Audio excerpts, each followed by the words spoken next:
Hello students, मैं Vishwaditi Rastogi, assistant professor, centre for teacher education, IPEM Ghaziabad. आज का हमारा टॉपिक है वृत्त का क्षेत्रफल।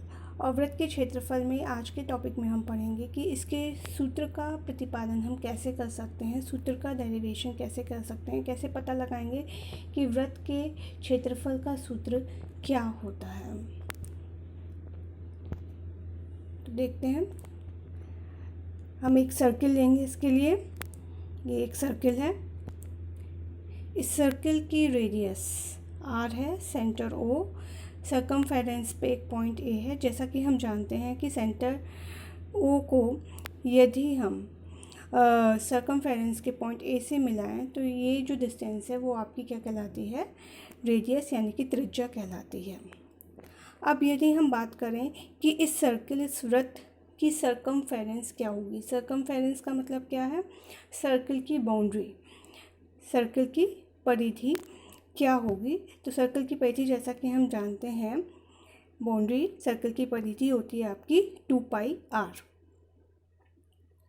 अब ये इन्फॉर्मेशन हमें पता है कि सर्किल की रेडियस यदि r हो तो उसकी परिधि 2πr होती है। ये दो इन्फॉर्मेशंस हमें पता है। इनकी हेल्प से हम सर्किल का एरिया किस तरह से निकालेंगे। We have to find the area of circle. Now we try to find the area of circle. Area of circle का फॉर्मूला निकालने के लिए हमने जो सर्किल पहले लिया था वही सर्किल लेते हैं और इस सर्किल को हम इक्वल पार्ट्स में यानी कि सेक्टर्स में डिवाइड कर लेते हैं। त्रिज्य खंड हमने लिए हैं, ये आपके सारे इतने इक्वल त्रिज्य खंड हैं। तो और इन त्रिज्य खंड की हम काउंटिंग करेंगे कि ये कितने कुल त्रिज्य खंड हैं, यानी कि सर्किल को हमने कुल कितने इक्वल पार्ट्स में डिवाइड किया है। तो हम पाते हैं कि ये कुल आपके कितने हैं, 16 त्रिज्य खंड हैं।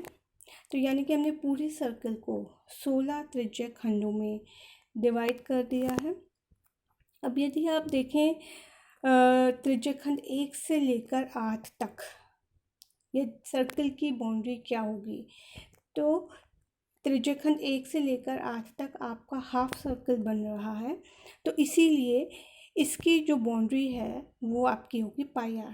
पूरी बाउंड्री आपकी क्या थी, पूरी परिधि थी 2πr, तो हाफ सर्कल की बाउंड्री आपकी क्या होगी, πr। इसी तरह से यदि आप नीचे देखें 9 से लेकर 16 तक अनदर हाफ सर्कल बन रहा है, अर्धवृत्त बन रहा है, तो इसकी परिधि भी आपकी क्या होगी, πr। यानी कि आधी परिधि आपकी ऊपर 1 से लेकर 8 तक के त्रिज्य खंडों की है और आधी परिधि आपकी नीचे 9 से लेकर 16 तक के त्रिज्य खंडों की है। अब इन त्रिज्य खंडों को हम क्या करेंगे, कट कर लेंगे और कट करके इन्हें रीअरेंज करेंगे, जैसा कि इसमें आगे आपको किया गया है। इन त्रिज्य खंडों को हमने इस तरीके से कट करके रीअरेंज कर लिया है।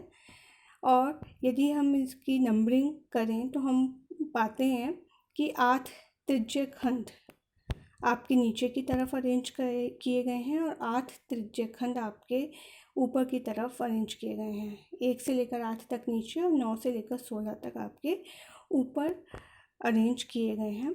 और इस तरह से ये जो शेप बन रही है वो आपकी समांतर चतुर्भुज के लगभग है, समांतर चतुर्भुज की शेप बन रही है। तो लगभग समांतर चतुर्भुज की शेप बन रही है। तो अब इसमें आप ये कह सकते हैं कि जो हमने ये देखा था कि हाफ सर्किल की जो बाउंड्री थी, अर्धवृत्त की जो बाउंड्री थी, उसका मान क्या था, परिधि का πr। तो यानी कि आपकी नीचे 1 से लेकर 8 ये आपका नीचे अरेंज हुआ है। तो इस तरीके से आप देख सकते हैं कि ये जो समांतर चतुर्भुज बना, इसीलिए इसकी जो आधार है वो क्या हो गया, πr। दूसरी समांतर भुजा की वैल्यू भी क्या हो गई, πr। यदि हम इसकी जो शेष समांतर भुजाएं हैं उनकी बात करें तो वो आपकी किसके बराबर है, वो किससे मिलकर बनी है, सर्कल की रेडियस से बनी है। तो उसकी वैल्यू आपकी क्या हुई, r। तो जो दूसरा पेयर है समांतर भुजाओं का, उनकी वैल्यू क्या है, आर। तो इस तरीके से हमने एक सर्किल लिया था और सर्किल को त्रिज्य खंडों में डिवाइड किया था। उन त्रिज्य खंडों को काट के हमने एक समांतर चतुर्भुज बनाया था, अरेंज करके, रीअरेंज करके। तो इस आधार पर हम कह सकते हैं कि जो सर्किल का एरिया है वो किसके बराबर है, जो हमने समांतर चतुर्भुज बनाया है उसके एरिया के बराबर है। सर्किल यानी कि वृत्त का क्षेत्रफल आपका, जो हमने रीअरेंज करके समांतर चतुर्भुज बनाया है, उसके क्षेत्रफल के बराबर है। और हम जानते हैं कि समांतर चतुर्भुज के क्षेत्रफल का सूत्र होता है समांतर चतुर्भुज का आधार इंटू समांतर चतुर्भुज की ऊंचाई।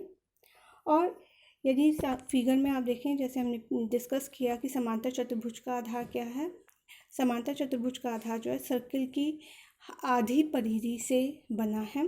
तो समांतर चतुर्भुज का आधार हुआ पाई आर, और समांतर चतुर्भुज की ऊंचाई लगभग आर के बराबर है।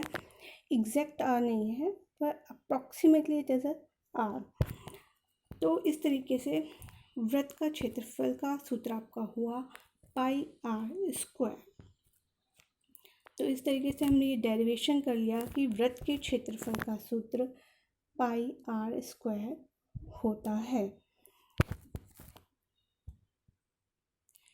आई होप इस तरीके से आप वृत्त के क्षेत्रफल के सूत्र को ड्राइव कर सकते हैं और समझ सकते हैं, और अपनी क्लास में स्टूडेंट्स को भी समझा सकते हैं कि क्यों वृत्त के क्षेत्रफल का सूत्र पाई आर स्क्वायर होता है। धन्यवाद।